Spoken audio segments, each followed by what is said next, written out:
one message I've been trying to relay to people on the campaign trail is that we're much more united as a country than the fake news is letting on. The fake news has to have us divided. They have to have us fighting each other in order for their message to resonate.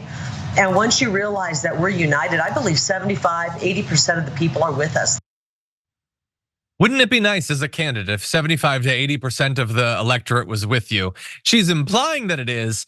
The polling certainly doesn't seem to indicate that for Kari Lake, because Ruben Gallego has led in virtually, if not every, I believe it might be every single poll in the Arizona Senate so far has him leading. Now, the lead is not monumental, and if you live in that state, please get involved in this race because it's an important one. I don't think anyone watching this wants Kari Lake to be voting on SCOTUS nominations or sponsoring legislation or interrupting the State of the Union, but she is trailing. That's simply the case.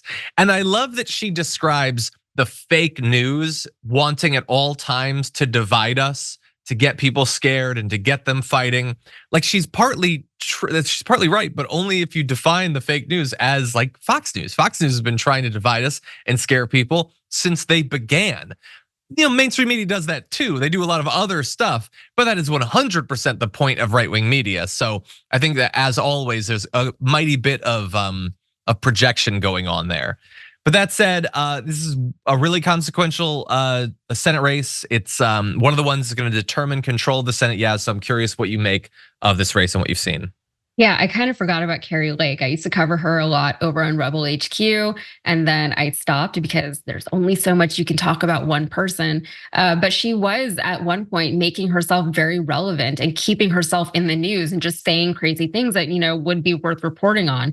And then she took a step back, I guess, or I just stopped paying attention. But here she is. It looks like she's on the War Room podcast there. I would love to believe that we are more united as a country than we appear to be. That would be very nice and comforting for me, but it's simply just not the case, especially not in the sense that Kari Lake is trying to convince anyone. Like, what is her point?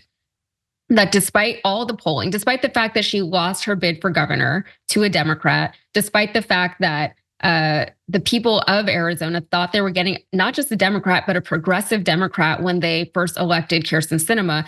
And despite the fact that she was losing her senatorial campaign, despite all of that, her point is that really 75 to 80% of Americans support Republican causes and the Republican Party. It's simply not true. So yeah. I don't know what numbers she's looking at. She probably has her own numbers, right? Knowing Kari Lake, she's got her own facts. She has her own reality that she lives in, and that must be fun for her. But in a race where there's numbers and votes and polls and things count, those numbers matter. Yeah.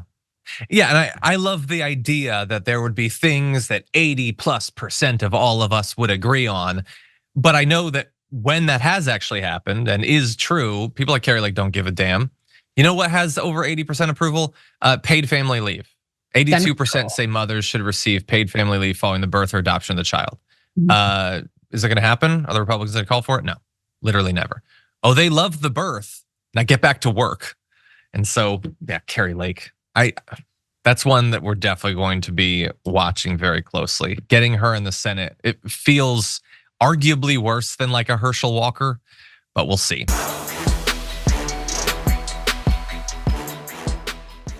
When you click the join button and become a tier 2 member, you get access to all of our weekly top 10 lists. What are you waiting for?